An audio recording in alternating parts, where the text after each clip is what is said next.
everyone, and welcome to our podcast. This is the VA Advantage podcast with Mentor Dolores, and of course, tonight we're very lucky that we have a special guest, and of course, I'd like to introduce her to you. Without any further ado, ladies and gentlemen, let's welcome Miss Michelle Miranda. She's the president of the VA Hub. Hi, Michelle. How are you? How do you want me to call you, Michelle or Mika? Mika na lang. You can call me Mika. Okay, Mika. Mika, I'd like you to introduce yourself. Tell the audience who you are. I know from the last time we spoke, hindi ka pa president. Am I correct? Yes. So we get to talk about your journey and what VA Hub is. Okay. So, hi guys. I am Michelle Miranda. You can call me Mika. But at work, they call me Miss M. Kung ano-ano tawag nila sa akin. Pero okay lang. I am the president. I'm the president of the VA Hub. When I met Dolores, I was the COO back then. And if I'm not mistaken, nasa first year pa lang kami ng kumpanya nun. Like, nagsisimula pa lang kami. So I know that Dolores have witnessed the growth of this company. I did apply sa VA Hub. Alam mo ba yan? I think that was 2015, 16, something like that. Oo, ganun na nga. Yeah. And the company is running for 9 years already. Surprisingly, awa ng Diyos, 9 na taon na din na, alam mo yun, parang hindi mo naman naaabot tayo dito.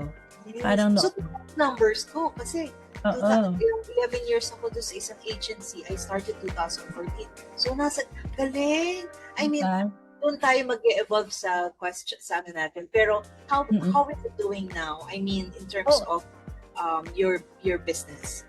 It's getting bigger. Ako rant ko lang hindi ko na kilala lahat. Kasi dati kilala mo lahat, 'di ba? Ngayon hindi ko na kilala lahat. Hindi na, unlike before, pati yung asawa nakakausap natin, yung mga I know. I went through the process. Ngayon parang hindi mo na gano'n na siya kalaki kasi we already have VAs from Latin America too. So happy ako sa progress. Yun lang yung side na hindi mo na sila ganun kakilala lahat. Isa, sobrang laki na kasi. And that's a happy problem or a happy thought naman. Yes. Ganun na pala kalaki yung company. And every business, I think, Mika, is envisioning for growth. Wala naman siguro business na magsasabi, ito lang ako. Ganun. Sa umpisa mo, parang you're envisioning it mo na taking it slow. But of course, at the back of your head, you wanted to really, yung growth mo, sustainability, and to provide more work for... Yeah. Kasi... Hindi ka nga lang Filipinos na pala ngayon, ano? Diba? Oo. So habang lumalaki siya, diba parang marami kang natutulungan. Marami kaming natutulungan. And imagine, in one VA na bibigyan mo ng trabaho, ilang family members na yung natutulungan mo. So that's how I envision it na hindi lang yung VA, even the family, not just the family, pati yung pangarap niya. So, yun yung ko na, naiintindihan ko, hindi ko nakilala, hindi naman pa pwedeng maliit lang kami para matupad yung gusto ko, nakilala ko lahat, di ba? We need to, the more we grow, the more opportunities for the others to, earn money inside their houses, prepare for the future, support their family and their kids. And that's why I invited you for this role for this podcast, because I don't want to talk about what is a VA anymore, because I believe a lot of people have an understanding of what this is. Mm-hmm. I want us to really talk about on the higher level, kasi ngayon talagang lumalawak na yung industry. A lot of people are really parang aiming and dreaming to become a VA. I want you to walk them through the challenges and the aspirations probably. So I have some questions here, Mika. Sure. Please feel free to answer them. Oo naman. Ability. Ako naman na mag-i-interview sa iyo ngayon. Sige. Alam niyo ba, dito sa background, napakahirap ng recruitment process ng VA Hub, but there's a may reason may dahilan. Kasi Mika, ang dami ko nakakausap ng mga aspiring VAs kasi nag-offer tayo ng training, and you know that. Akala nila it's that easy. Kasi sabi ko sa kanila, preparation is really it's a key, no? It's a key. And success is not overnight. Hindi Mm. pasok ka sa VA, iniisip mo agad 6 figures agad. And that's the main reason why we have this podcast, because I want people to think, yes, it's possible, tama, di ba? You can earn 6 figures, but don't make it na parang kauumpisa mo lang ngayon, bukas gusto mo 6 figures ka na kagad. May time, may process. Everything falls in the right time, in the right experience and skills. So that's why Nika is here to help us really understand and naman. unearth, no? Let's unpack. Ito yung mga challenges ng agencies and vice versa with VAs. So the first question I have for you, Mika, and this is what I gave you as well, so that you can also be ready with it. When you think back to the early days of agency, the VA Hub, what's the one belief about running an agency or a team rather that you've had completely unlearned? It's remotely being hands-on on everything. Kasi akala ko as the COO, the head of the company, kailangan alam ko lahat. So back then, I was a COO, pero pag may extra time ako, nag-i-interview din ako. Pag may extra time ako, nag-feeling ako na maging marketing. Alam mo yun, pag may extra time ako, nagka-client interview ako. Tapos dati ang excuse ko is that gusto ko lang malaman bawat department. Pero hindi ko napapansin, medyo addict ka na sa work mo. So yun yung ano ko. Ang pinaka dapat palang ma-unlearn ko is yung akuin ko yung trabaho para tulungan yung bawat department. I have to delegate. So, kailangan kong distribute ng task na I need to let them experience it. Kahit alam ko mag-handle ng client interview, I need to let them do it for them to learn. Kasi pag hindi ka nagde-delegate, ikaw lang yung natututo napapagod ka pa.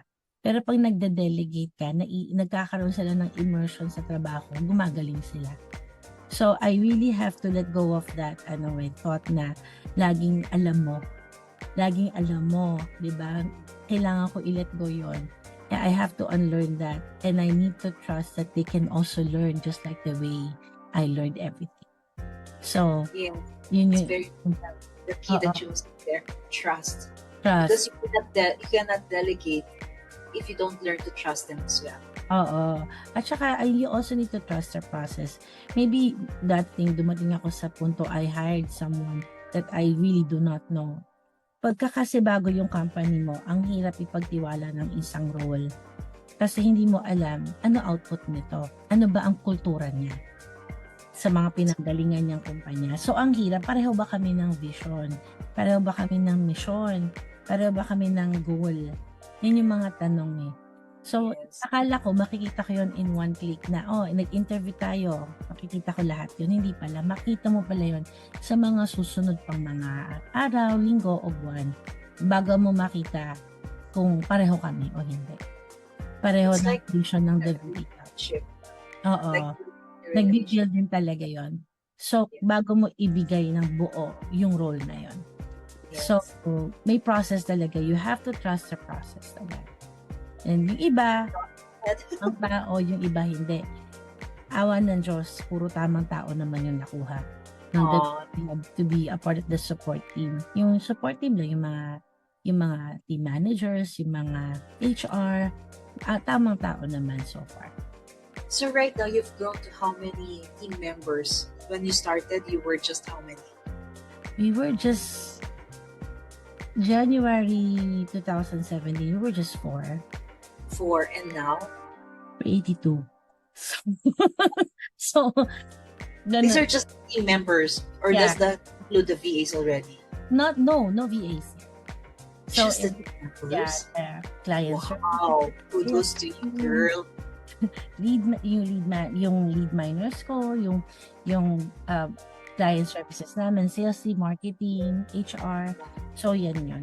So, ganun na And kami. we all work remotely, right? Yes. Surprisingly, nagdoble yan nung COVID.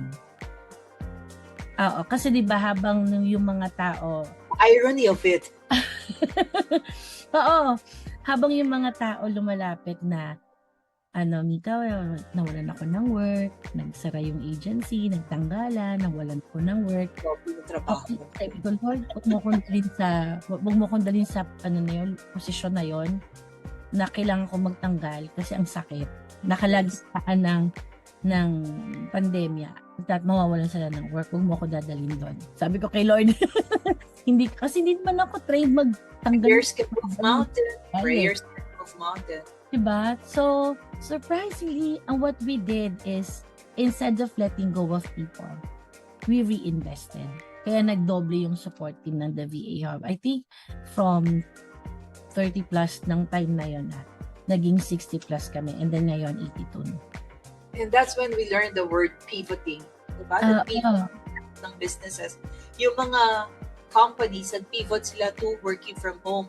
Tayo naman, nag-pivot naman yung working from home to looking for more opportunities because a lot of people so that's what we did. Instead of letting go, nag-reinvest kami.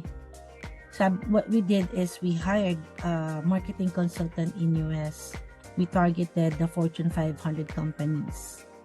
Para makapag-provide pa kami ng trabaho sa Pilipino. That time, wala pa kami Latin America. And we also went into partnership with big companies in US. Sugal talaga. Hindi mo naman alam kung mag-work yung strategy na ginawa mo eh. And it took you how many years for that to happen? Because you started in 2007 and the pandemic happened in 2017. Then the pandemic happened 2020, 21. So that's 3 or 4 years. Right? Yeah. I'm just emphasizing on that because that's also connected to the one thing I mentioned earlier, that success is not overnight. It's not an overnight. So if you are a VA, if you're planning to be a VA, I want you to really listen to this because this will help you look into your strategy or your plan that will take a while. But as you go, you work on the process and the progression of your skills, you learn something, you earn as well. But don't make it madali. Okay? Hindi talaga. I think that's very important. Kung merong mga madaling trabaho na yayaman agad, dapat ako na nauna mag-apply mo. Hindi kasi, yung mindset na gano'n, nagiging parang greedy yung inuuna. Parang, yung itlog, nililimliman agad at gusto agad. But just to share with all the viewers, I was also a VA. Bago ako maging COO, bago ako maging presidente. And hindi ako magde-deny, pareho tayo nang naisip. Akala natin madali. When I started my work from home journey, before nag-BPO din ako, galing akong corporate world. So pag-apply ko ng work from home, ang nasa isip ko, overqualified na ako. Yes. Pwede ko din ang lola mo. Kasi back then, yung Australian recruitment agency ng boss ko, we were handling hundreds of clients eh. So sa isip ko, kaya ko to. Nakakaya ko ng kumpanya yung ilang daan. Kaya pa yung isa. Yun yung nasa isip ko, pangit man, pero parang ang laki ng ulo ko noon. Na feeling ko, this agency that I joined with is iingatan ako kasi maganda ang profile ko. Yun talaga yung nasa isip ko. But this experience humbled me. It humbled me. Kasi umattend ako ng training ko, ako yung sa batch namin, ako yung pinakamaraming baon na English araw-araw. Oo, ako yung pinakamaraming experience sa kanila, puro baguhan yung kasama ko. So sa isip ko, ako ang magaling sa batch namin. Pero nung assessment namin, ako lang ang hindi pumasa. Kasi naging overconfident ako. Overconfident ka eh. Complacent ka na. Yung masyado mong pinagtiwalaan yung nakaraan mo. Masyado pinagtiwalaan yung mga posisyon ko. But the hard truth is, yung mga posisyon natin na yon hindi na atin. Hindi na natin manghahawakan. Years of experience doesn't mean anything. Oo, hindi na pala. Na kahit sa isip ko, akala ko mag-executive assistant ako eh. Yun naman ang hawak ng kliyente. So sa isip ko, kaya ko to. Hindi pala. Iba ang ng VA. So, iba. Kasi, tingnan na lang natin sa aspeto ng pag nasira yung computer mo. Pag sa office, nasira yung computer ko, may IT na mag-aayos para sa akin. Dito wala. Pero Mr. IT man, Oo. Pagka may problema ka sa payroll mo and everything, sasubmit mo lang yung payslip mo sa HR o sa billing, they will look into it. 'Di ba? Dito hindi, maghanap, client, kulang yung binayad mo. 'Di ba? Ganon 'yon. Pagka may problema ka sa produkto ng kliyente mo, magtanong ka lang. May mga SME tayo mapagtatanungan, 'di ba? Sa VA, wala. I-google mo yan. So, alam mo yon, hindi siya pala madali na akala ko yung skills ko at background ko ay sapat na. Hindi pala, kailangan ko pang lumabas sa comfort zone ko. Kailangan ko pa palang mag-aral kahit marami ka ng experience. Inside the office, lahat tayo naka-intranet. 'Di ba? We cannot go to Google, or we don't have any ChatGPT before, or Perplexity. We don't have that. So tayo, yung knowledge natin is just kung ano yung doon sa computer natin. Paglabas mo ng mundo ng VA, ang dami pa lang dapat matutunan. Alam mo, Mika, nagre-resonate yung kinukwento mo sa experience ko din. Pares sa pares. Ang dami pala, like, hula, meron palang Google Sheet. Diba? Baka may formula to kasi sa office nakalatag na sa akin. Ready na. Mag-input na lang ako. Pag VA, ito magawa ng formula, hindi pa naman ako magaling doon. Pivot pang formula dyan. Aaranin mo yun lahat. Sabi ko, alam ko lang pivot, yung sumasayaw ako, pivot ang tawag. Oo, diba? So, hindi talaga siya ganon kadali. Alam mo, pag nakikita ko nga, ngayon may nakikita na naman ako na nag-grocery, tas VA. Sabi ko, saan kaya lupalop nagtatrabaho to? Sabi ko, ganun, VA daw siya, tas nag-work siya habang nag-grocery. That is not true. Yes. Kung ikaw ay isang matinong VA, you work in your office, dun sa office mo, may setup ka, may oo, pinag-investan mo yung gamit mo. I don't know what that girl is talking about, but for me, kung seryoso ka sa career na to, may lugar ka.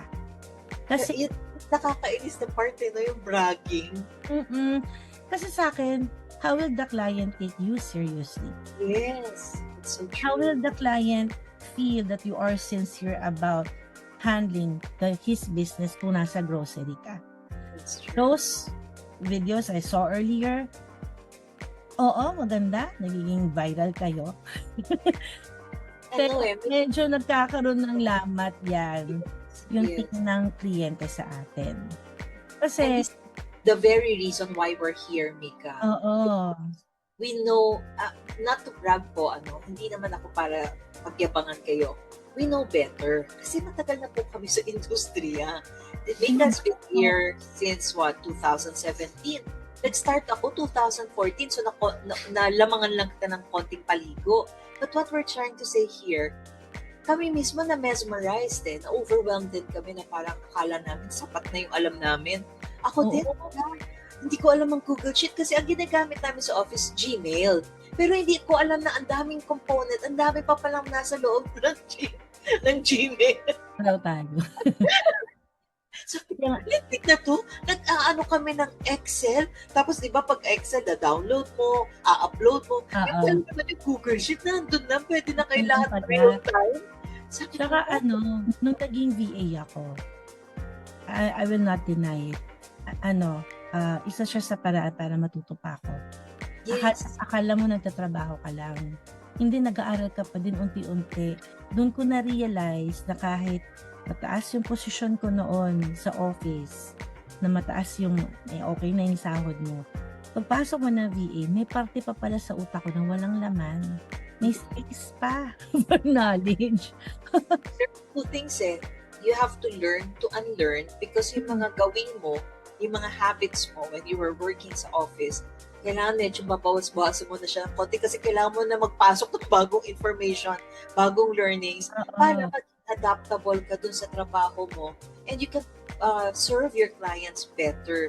Kasi the clients will not work with you kung ang alam mo lang is, mag-type lang, Di ba? Mm. Noon, nauuso data entry.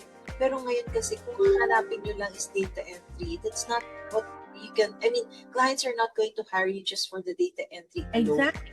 Exactly. So, Akala nila progress din sila sa pangangailangan nila. Oo. And hindi siya ganun ka hindi sapat yung kaalaman natin. Yes. Yung reality. Since you're saying that, Oo. the next question I have is about technical skills. Yeah. So, beyond technical skills, what qualities do you look for in a VA, no? That you tell they will be thriving? Kasi alam naman natin na yung mga nag-apply sa atin sa umpisa, ang ganda sa papel, ito na yung mga fake it till, ako nakaspot ako na marami nito, faking it till they make it. What Yeah. do you say about that? Is it just the skills alone? What do you think? No, actually ang the VA Hub, we accept even people na naka-reach lang ng second year of college. That's cool. That's Oo. cool. Nagkaroon may bat ka na. Nagkaroon na rin kami ng mga interns. Tumanggap na rin ako niyan. Real talk, it's not about the skills.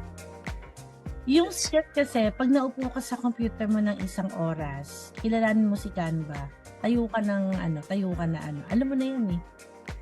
Oo. Pero, with AI pa now. Oo, may AI pa. But the will and the character to sit down and commit yourself to 1 hour to study Canva is a different story. Oh, I love that.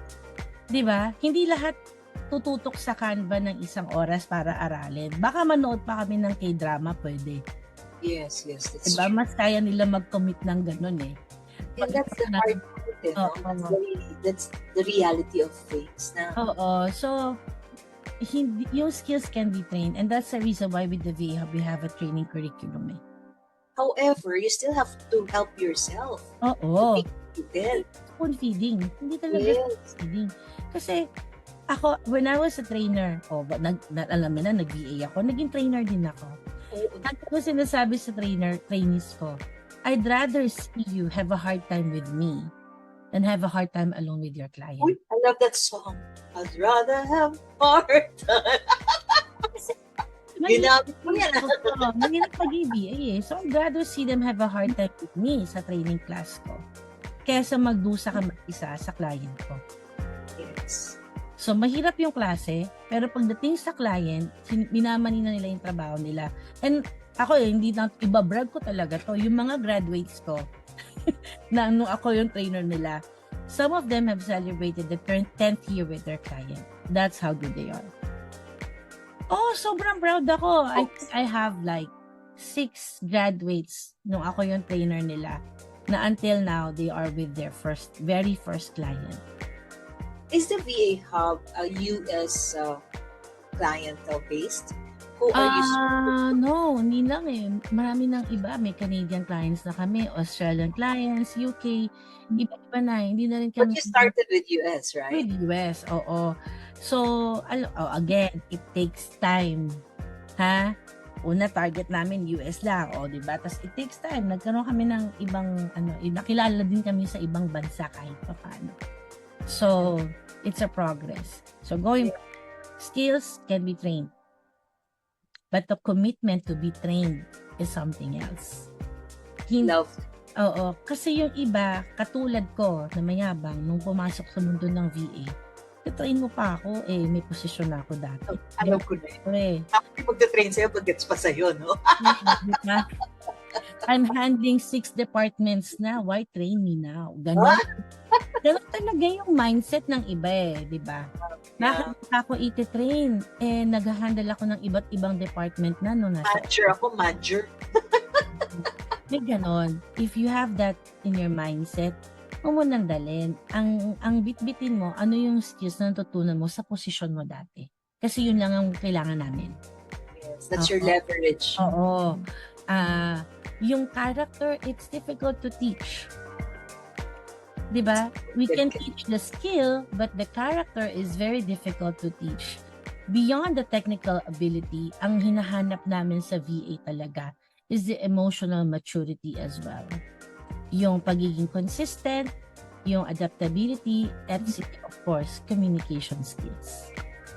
Important yun. That's lovely that you mentioned that because a lot of people, kapag nag-message din sa akin, laging tanong sa training na pinoprovide ko, kailangan po ba marunong magsalita ng English? My guest, can you please help me answer that question? Depende yan sa posisyon. May mga trabaho na VA that will require you to understand and to communicate in English. May mga depende rin yan sa kliyente. May mga kliyente na okay lang kahit saan galing yung English mo. Pero may mga kliyente din na sensitibo doon. Very particular. Oo. Kasi ang katwiran ng ibang kliyente, kung hindi ito marunong magsalita ng English, paano niya ako maiintindihan? It's true. May mga trabaho naman, may mga client naman na hindi nakikipag-usap. So wala silang pakialam kung hindi ka nagsasalita, pero nag-i-email yan. So, pero during the interview, would that help na hindi ka masyado magaling mag-English or what? Actually, hindi. In general, kailangan marunong ka. Kasi you have to express yourself. Yun. Yung hindi lang dahil kailangan kanyang maintindihan, but tinitingnan kasi ng kliyente, paano mo may express yung sarili mo. Paano mo ibebenta yung sarili mo. Napaka-competent na ng mundo ng VA.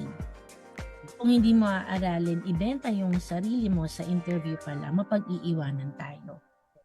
And the comprehension. Oo, yung intindihin mo yung sinasabi ng client, importante yun sa kanila di ba? Importante kasi sooner or later, nagiging mahigpit na rin ang mga kliyente sa ganyang parte kasi sooner or later, pagtitiwalaan nila kayo ng bigger roles With your clients, how long normally naglalast ang mga VAs ninyo with a client? Ano yung parang, you can be proud, the majority of our VAs are working with yung clients ko, more than 5 years. See? More than 5 years. I'm trying to say, hindi ito gig. Hindi. Diba? Hindi siya yung bukas may client ka, susunod wala. If attitude and your behavior shows that you are professional enough to manage a client, they would last with you. They will work with you. Tsaka yung work ethics mo. Yes. Importante yun. You don't bring your work sa grocery. Saan ba siya na grocery? Pupunta na rin ako. Pwede pala Hindi, I don't do that. Pero you, PM na naman. Be polite and be clear. Set expectations clearly with clients. Pwedeng ahead of time, probably sinabi niya, I'll be out and will be back because I have to run some errands or important errands. Make sure that it's an important errand. Kung pupunta kang grocery, tapos ano binili sa grocery? Ako, mo ba anong binili sa grocery? Alam mo kasi dyan papasok din yung, it could still be possible sa mga client na walang pake. Yeah. Pero ang hirap kasi sumugal ng ganun because for me, yung mga VAs ng the VA Hub, we are all in front of our computers when we work. And do you have time tracker to monitor the VAs? Naman kami ng ganun, pero they report early. And then if they transfer to a different location, kunyari nagbakasyon, nagburakay, may message sila sa amin na at nasa ibang location, may email sila, nasa ibang location kami, ito yung speed test ng internet ko. And they have to go through that process because we also notify our clients. Yes. Bakit? Kasi bayad kami per ore. Yes. One way to establish these are the things that some VAs doesn't understand because they thought niya, yes, the flexibility because it's being abused now, Mika. Let's just face that. The reality of things. When you say flexibility, that's fine, but don't abuse it. You don't go to the grocery because you have a flexible schedule. Flexibility means you can adjust your working hours probably because there are some important matters. Pero not to the extent na pupunta kang grocery just because, di ba? Kasi sa akin, importante yung tiwala ng kliyente. Yung confiance ng kliyente. Yung at higit sa lahat, yung respeto ng kliyente sa VA. Yes. Kasi bago tayo respetuhin, and I'm happy to tell you that most of our clients, they respect our VAs because we have a system in place to notify them, to let them know kung nasan kami, ganyan. Kasi proper notification is important. It's a sign of respect. Yes. Kaming mga VA, kami, bayad kami per ora. So, we want to make the client feel din na nirerespeto ko yung oras na binayaran mo ako. Na sulit yung binayad mo. Na ito ay hindi na itapon sa basurahan.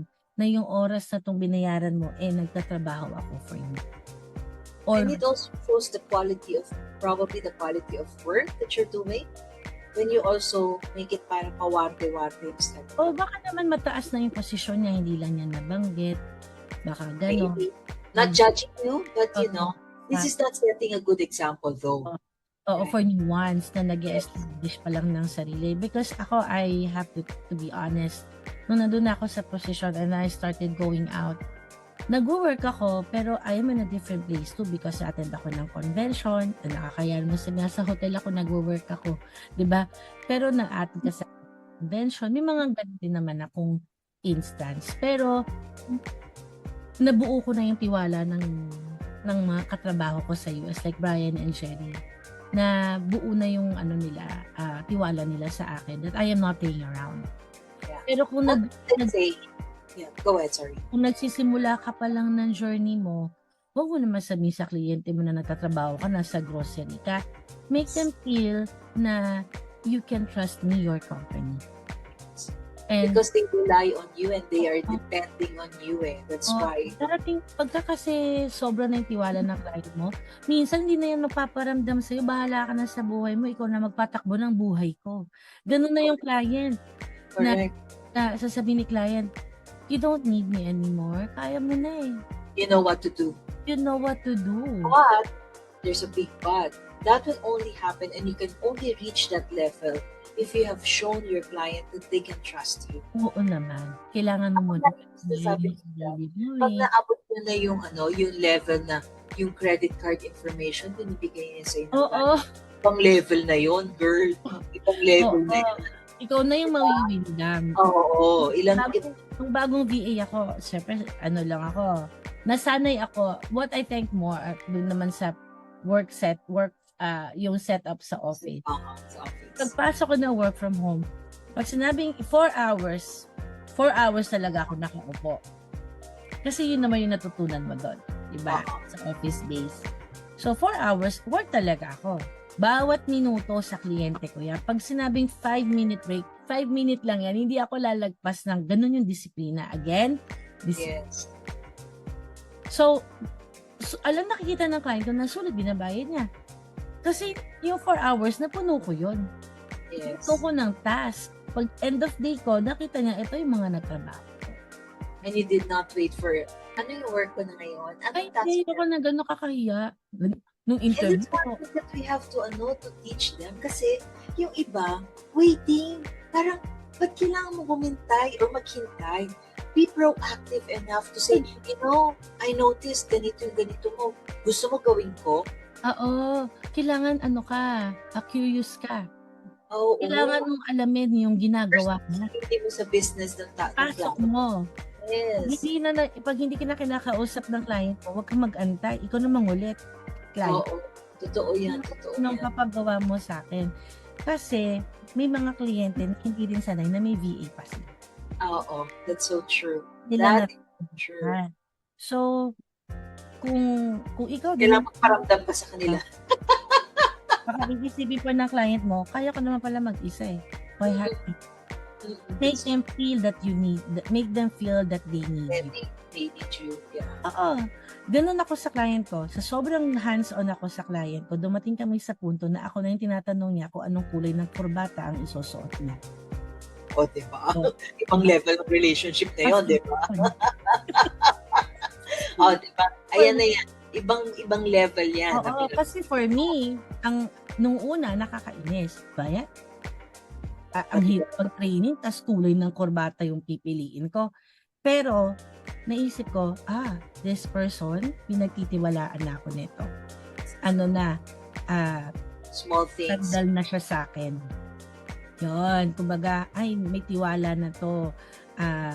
Alam na niya na I am with him. Ganon. And then later on, Ganyan ang yung suggestion mo. oo, importante na yung opinion ko. Yes. Yun ang goal eh. The goal is not just to have a task. Ang goal mo is yung marunong na silang makinig sa'yo. Correct. Yun eh. They will now consult you. What do you think about this? Small things yan, Oo. Bata. What do you think about my necktie? Oo. For us, parang, pero sa kanila, big thing yun. Oo. What if, Mika, colorblind pala yung client mo? Oo. Importante pala yun. Marami kasi kasi may inis ka, no? Oo. Ako, experience ko, Mika, I had clients na merong ADHD. Not all of them discloses it, right? But you will see a pattern. Dahil nagkaroon na ako na isang client na may ADHD, pag sumunod na magkaroon ulit ako ng client na, teka muna, nag-aalo na ako sa sarili ko, parang may pattern na siya. Ako na yung umaalalay, kasi meron silang distinct way of showing you eh. Yung repetitive yung tasks, tapos you cannot go beyond, or you cannot, alam mo yun, may ganun sila, sabi ko, But steady lang. yes, pag nakikita ko na yan, alam ko nang kalbahin yung sarili ko kasi alam ko it's not me. Oo. Pag marunong kayong bumasa ng clients nyo, ay, ibang level ng skills nyo dyan, dahil. Sorry, pero yun lang yun, di ba? You have to learn to read their, not the minds, pero yung kanilang nuances, the way they think, how do they see you. Parang jowa. Paano business? Diba? Partnership na yung binigay. Oo. Yung mga triggering lines. Alam mo yun? Yes, So, yes. maaaral mo din yun eh. Yes, eventually you would see that. If you're that spot on, ikaw yung VA na talagang tinitake mo seriously yung ginagawa mo. Okay, my next question to you is, how do you build a culture of accountability? Ito, challenge talaga to sa remote setup, no? In a fully remote setup, especially when you can't rely on the visibility, and we know that comes with a physical office. Malaki yung difference. No? So how do you work on the culture? You need to have a system in place.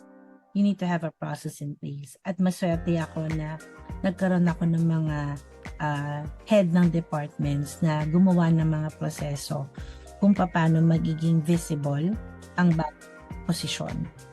Kasi they have early updates, they have end-of-day reports, and they submit reports na yung for the company metrics na nakikita mo naman doon yung bawat pagkilos ng bawat membro. Accountability in a remote setup is so difficult, but it should be a culture. Yes. Dapat na ipapasok mo yun sa culture mo, hindi lang sa software, basta eh. 'Di ba? Hindi pa pwede magkaroon ka ng accountability dahil lang fear. Dapat maramdaman ng bawat katrabaho mo na mahalaga ang ginagawa nila ng oras na yun para sa buong kumpanya. Ma-embrace nila na I am important in this company and this is my job, this is my role. Hindi pa pwedeng takutin mo lang. Actually, gitna ako dyan. Minsan kailangan mong mag-time doctor. Kasi may mga tao din naman na nagiging complacent na. Hindi yan may iwasan. When you say about time doctor, it's a time Time tracker yon. They can get sleep. Aminado ako na minsan may mga katrabaho na kailangan mo nang mag-time doctor. Kasi may mga nakakalimot na ng kulturang nakasanayan namin. Aminado ko may ganon. Pero hindi kasi pwede na laging puro trust lang the culture of the company eh. Pag nakikita mo, nagde-depreciate yung performance. Lalo na kung nakaka-epekto na sa performance ng iba. And of course, you as a VA, you don't want to reach that point. So, if you really value what you're doing, you will bring value to it as well. So, may mga ganun kasi. May mga client, may mga VAs kami na ganun din, na minsan nakatulog na, ganyan. yun lang. Alam nila that there will be some consequences. Kaya meron kaming system in place to. We have a process in place that will call out their behavior. And if it's not really working, like di talaga nila kaya na i-commit yung sarili, then we have to part ways. I like what you're saying, and that's very important. What are you going to say to those applicants na alam natin yung time difference is going to be a huge factor kapag nag-work ka, time zone mo is US. Mm-mm. You have never worked in that time zone. So what is it that you tell your candidates on how they can, shift their body clock and everything? Mm-mm. Kaya kailangan ka lang may proper disclaimer that this is a US time, na US time zone yan, and that we need them to commit themselves na kaya mo ba? Kasi sila ang makakapagsabi sa sarili nila kung kaya nila i-commit yung sarili nila o hindi eh. Yun ang... Pero what do you advise to them? Do you advise them na ngayon pa lang bago kayo mag-apply, parang i-adapt nyo na yung sarili nyo? Kasi I think that could be a very, diba? Parang malaking factor na yun. Pag nag-apply ka, yung body clock. Sa pre-assessment form namin, nakalagay na doon kung okay sila mag-night shift.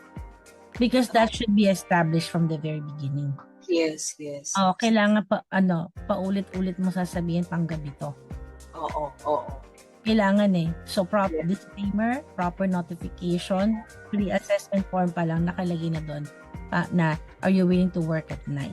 Yes. Kasi, and for me naman, if I may, bago kayo mag-apply din, like what Mika is saying, nandyan yan eh, informed kayo eh, well-informed kayo. However, prior to planning and saying, yes, I want to be a VA and I can work sa night shift, sa'yo mismo manggaling na nag-a-adjust ka na kahit wala ka pang client. Try nyo nang mag-build ng system ng katawan nyo, adjust sarili nyo, mag-try na kayo mag-late nights. Diba? Pagdating ng actual working mo, adjusted ka. Kasi ang hirap talaga niyan, diba? Sobra. Like ako, when I was working in Manila, Australian yung account. Oo. Morning and then gabi. Adjust talaga ako. Not for any reason. Kailangan ko ng pera eh. Yes. And your story is, I know Mika's story. She's a single mom ka, right? Oo. Diba? And her daughter is may special requirement or need for you. Oo. Kumbaga, sino mag-a-adjust? Gusto ko yung sahod ng VA. Alam mo, mag-adjust sa pangangailangan ko yung trabaho. Hindi. Ako mag-a-adjust. Real talk lang. And this is we're saying this, hindi dahil natatawa kami. No way. We're saying this because we've gone through it, we've experienced it, and we're sharing this knowledge with all of you guys. Hindi biro yung pinagdaanan ni Mika bago niya ma-reach yung pagiging president ngayon. Hindi rin, it's not something that, gusto ko yung maging president, tomorrow I'll be a president. It's not like that. Ang daming hindi mo nakikita along the way na, ginawa ni Miss Mika yun. Yes, nagpuyat siya. Diba? Ang daming sleepless nights. Bago niya parating yung COO siya, president siya ngayon. And that's what we want as the message na mag-come across sa inyo to help you realize preparation is very important when you really want to become successful in this field. Oo, hindi biro. The journey is not easy. Habang yung mga barkada mo nag-e-enjoy ng Friday night, dahil US time zone ako, nag-work ako ng oras na yun. I don't ask all of the questions, no? Kasi syempre we're press of time. But I really like the way you handled your business and you grew so much. What is it that you want to send as a message to all aspiring Filipino professionals or those who are really thinking of transitioning as a VA that can help them realize that I have to take this seriously and invite them to also check on your company, how you can also help them out. Okay. Working from home is a blessing. Pero kailangan committed po kayo. akala nung marami, kasi work from home, actually mas mahirap po siya para sa akin. Kasi, actual setup, I am working, pero alam ko may hugasin ako. Alam ko may labahan na nag-aantay sa akin. May oras na kailangan ko na magluto ng tanghalian. Nakikita mo yung mga dapat mo gawin sa loob ng bahay. Hindi kasi malayo yung setup di ba? Work from home nga.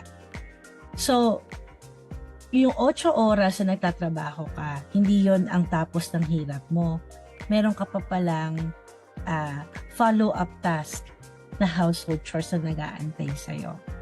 Isisingit mo pa yung pag-alaga sa mga anak mo, me time mo, pagtulog mo, kulang ang 24 hours. Pero hindi ito magiging kulang at magiging sapat to kung mamamanage natin ng tama. And I'm not telling you na yun yung ginawa ko because hindi yun ang ginawa ko. That was actually my mistake. Na hindi ko na-handle yung oras ko ng mabuti, na mag-separate ng oras para magpahinga at matuto. And that's the reason why I'm sharing it with you. You have to commit yourself to growth. At yung growth na yan is kahit habang hindi pa kayo nag-work as a VA, mag-commit kayo ng 1 o 2 oras na inaaral ang mundo ng VA. At yun ang magiging investment ninyo doon sa susunod yung journey. Yung pagiging VA is not easy, katulad ng nakikita natin sa social media. Bago siguro nila na, I am happy for those who naging successful na naka 6 or 7 digits na masaya makita na maraming Pilipino yung nakakayanan yung crisis na meron tayo. I also see a lot of posts na they're having a hard time and I feel bad because I was once in their shoe. Naiintindihan ko pareho yung meron at yung buhay ng wala. So, pero tama si Dolores, it's a process. You have to invest on yourself. You have to invest on your equipment. Hindi tayo pwede maging VA na tayo ay nasa cellphone lang. Hindi tayo pwede maging VA na hindi ganoon kaayos ang ating computer. You have to be technically prepared as well. Pero ang higit sa lahat, dapat buo yung loob mo. Kasi yung mundo ng VA, napakaarami ng kompetensya. Just to let everyone know, hindi lang Pilipino ang gusto maging VA. Pati mismo yung mga nasa US na first language na nila ang English, gusto na nilang maging VA. Imagine na lang yun ha. Yung number 1 component na hanap ng kliyente, nasa kanila na, English speaking. Diba? Ang magiging laban na lang nating mga Pilipinong VA ay skills, character, work ethics. Hindi naman sa pagmamalaki, tayo ang meron yan. Pagyamanin na lang natin. Hindi ko din na-down yung Pilipino dahil napakagaling natin. Binuboost mo nga madiskarte tayo Yung iba paid post, tayo kaya natin maghanap ng free kahit hack. Diba? Ganun tayo pagaling. Correct. Diba? Dati, bibili ng Microsoft na yung 4,000. May CD, libre na. Ano mo yun? Pinaaral ko din yan. Diba? Ganun tayo kagaling. Again, ang ibang bansa, first language na nila yung English. Nasa kanila na yung component na hanap-hanap ng kliyente. Good communication skills. Nasa kanila na. Tayo Pilipino, please help me and the rest of the agency owners and yung work from home community ng buong Pilipinas. Yung skills natin, work ethics at yung character. Kasi doon lang tayo angat. So pagyamanin natin yon, mag-invest tayo sa sarili natin, yun yung unang-una. Maglaan kayo ng oras para sa pag-aral and be humble enough to start from the bottom. Yun yung pinakamahirap kasi na akapin na magsisimula ako sa baba. Kasi starting from scratch ka talaga. Walang ibang direksyon Iba talaga mundo ng VA. Kahit nga ako nagulat. Kala ko galing ko na. Kala ko ako na maganda ng mga panahon na yun. Hindi pala. Bagsak ako unang asabi ko. Wait lang, bagsak ka. Diba? Oo, kailangan mo palang mag-effort pa. Hindi porket maganda yung profile natin sa mga pinanggalingan natin. Kagaya ng sinabi natin kanina, yung mga posisyon natin noon ay hindi na atin. Yes. Ang baon na lang natin doon is kung anong work ethics ang nakuha natin na develop natin. Ano ang mga tools na natutunan natin? Anong nahulma ng nakaraan na experience at posisyon natin? Yun lang ang mababaon mo. So, magsisimula ka sa mundo ng VA, mas malawak to kaysa sa nakagis na natin. So, and thank you, VA Hub, diba? You provide training sa mga, ano ba to, candidates na nakapasa sa state. Oo. Marami kami VAs, guys, na college students. I'm happy when I hear them tell me na nag-chat sila, Miss M, cum laude ako. Napag-aral ko yung sarili ko. Guys, yung mga gusto maging VA na wala naman trabaho, mahiya naman tayo sa mga nag-aaral ng college tas VA pa. Diba? Ibig sabihin, posible. Ibig sabihin, kaya, basta may disiplina at again, yung word na sinasabi ko kanina, committed sa growth nila. Do you want people to follow you in your socials? How do they see, how are they going to visit you? And yeah. I'll be adding although the link, so don't worry about that. But I want you to promote it. I'm happy na mention ni Dolores. Nakalimutan ko na may the VA Hub. Kasi kanya ko yung journey lang ng VA at mag-share lang ako ng ang tawag dito, yung mga kaalaman, yung mga nakaraan namin We have to promote the agency because this is your flagship is. Wala sa isip ko. Gusto ko lang magkwento. But yung website namin is thevahub.org. Ang daming nyo pwedeng marami. Ayan Baliktad. Yan. So, punta kayo doon. Marami kaming mga masishare na insights kung ano yung buhay ng VAs namin. Andyan din yung complete guide on how to apply. We accept students na second year of college, basta nalit niya yung second year of college. Marami kaming VA na sila yung nagpapaaral sa sarili nila habang nagpapaaral pa ng kapatid. So again, kung kaya nila, kaya nyo din. We just really have to focus on what matters most. Okay? And again, yung meron kami, pagmamalaki ko lang, bukod sa may mga kaming graduates na mga VAs pala namin na nag-aaral. May VAs kami dating chef. Meron kami VA na newscaster dati. May mga VAs kami na OFW. May mga VAs kami na nurse dati. May mga VAs kami na nag-aaral ng abogasya.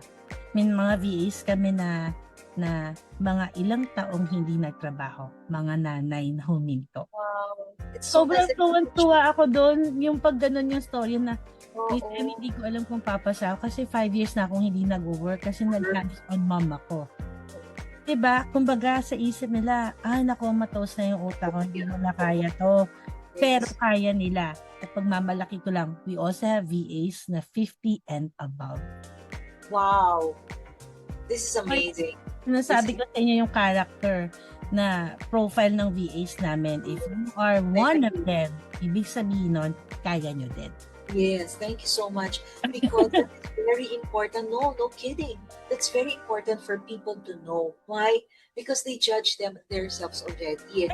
At wag ko kayo agad-agad naniniwala sa mga nakikita nyo sa social media. I mean, marami po magandang storya, pero tignan po ninyo sino yung mga nagsasalita kagaya namin. We have been in this industry for a very long time, and I'm going to bring to you all agencies that you can trust para mapagtitiwalaan ninyo na, pag napanood nyo sa podcast ni Mentor Dolores, teka, iba yun. May pinagpuhugutan dahil mapagtitiwalaan nyo po. Mika, isang importante paalala natin, hindi po kayo kailangan magbayad ng kahit ano.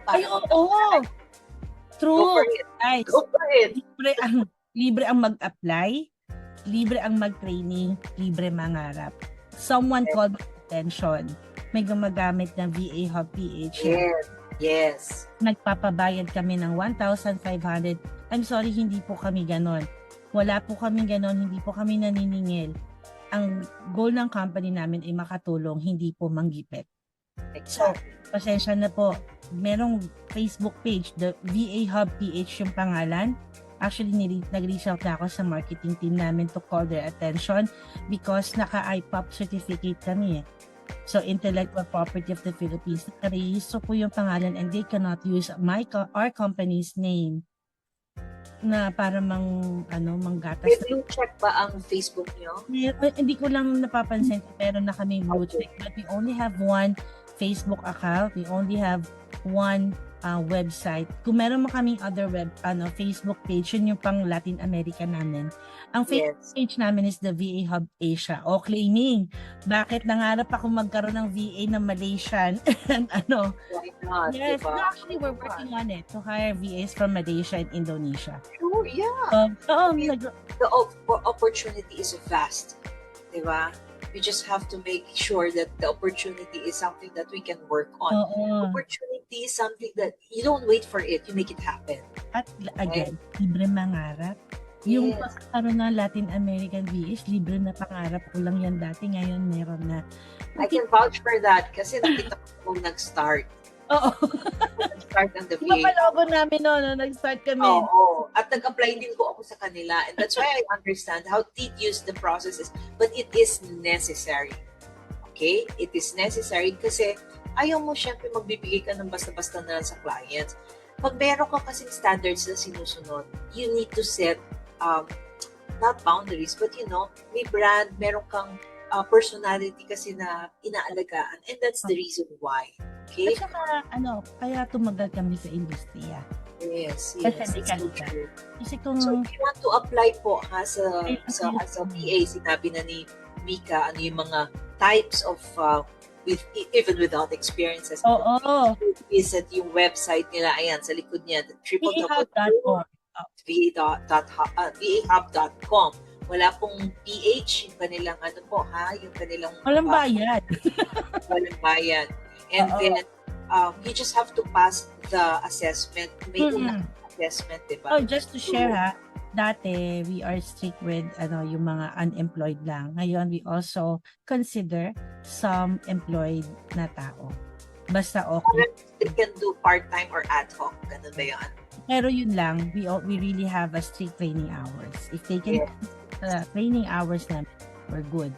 So again, dati kasi we don't entertain or we don't encourage yung mga employed. Ngayon, okay na. But again, we are strict with the training hours. Ako, maraming matutuwa sa community ko kasi yun ang mga worries nila. And syempre, hindi naman lahat ng agencies, alam ko yung mga patakbo nila.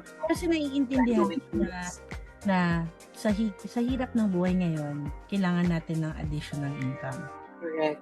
Pangalawa, ang hirap tumalon sa isang trabaho, papunta sa isang trabaho na mahirap umalis sa isang trabaho na wala kang babagsakang bago. Diba? Naiintindihan ko yung ganong aspeto eh. So we are actually we thought about it and let's help more people. So kung kayo pong mga aspiring VAs at kailangan nyo po ng guide, kailangan nyo po ng tutulong, sana makonsider kumpanya namin, the vahub.com, the vahub.org, na tumulong sa inyo. Wala pong perfect na agency at mahirap satisfy ng candidates. Correct. Mahirap pong mag-please ng tao. But what I can assure you is that we will do our best to help you out. But you also have to help yourself. Very well said. Thank you so much. I really appreciate giving your time for this interview because I think everybody needs to hear everyone, especially you guys in the agency. You've worked hard, and I know how difficult it is to mount an agency and provide decent work for our fellow Filipino professionals, and not even here but outside the country. Congratulations to you. Salamat. Thank you. And if you want to apply, feel free to reach out and check on their website. And kung retiree kayo, I think this is also a best way to use your time productively. Yung experiences ninyo. Tama ba? Kasi dami nilang experience. Kung magre-retire kayo, tapos nakatunganga lang kayo sa bahay. Sayang, di ba? At saka huwag kayo matakot matuto. Yes. Nakakatakot wala. Pero lagi ko sinasabi sa iba, pagka hindi na kayo komportable sa inaaral nyo, which is ito, in this case, in this topic, work from home, yung VA, pag hindi na kayo komportable sa inaaral nyo, that only means you are growing and that you are slowly getting out of your comfort zone. Kaya go lang. Yes, challenge yourself. Oo. Okay. Thank you once again. Thank you so much for spending Salamat. your time with us. I truly hope Anytime today. you need me, Yes. kung Yes. saan ako makakatulong sa mga VAs. Message. Yes. I'll say, ano ka ba na? Stay ka lang dyan. Meron ako sasabihin sa'yo. But I will just close this ano lang. I truly hope today's conversation gave you something valuable to carry with you on your journey as a VA. Remember, every skill you build, every client you will serve, and every step you take is part of your advantage. Don't underestimate yourself. You are exactly where you need to be. Once again, this is the VA Advantage, and this is Mentor Dolores. Thank you so much, and have a wonderful day, everybody. Bye.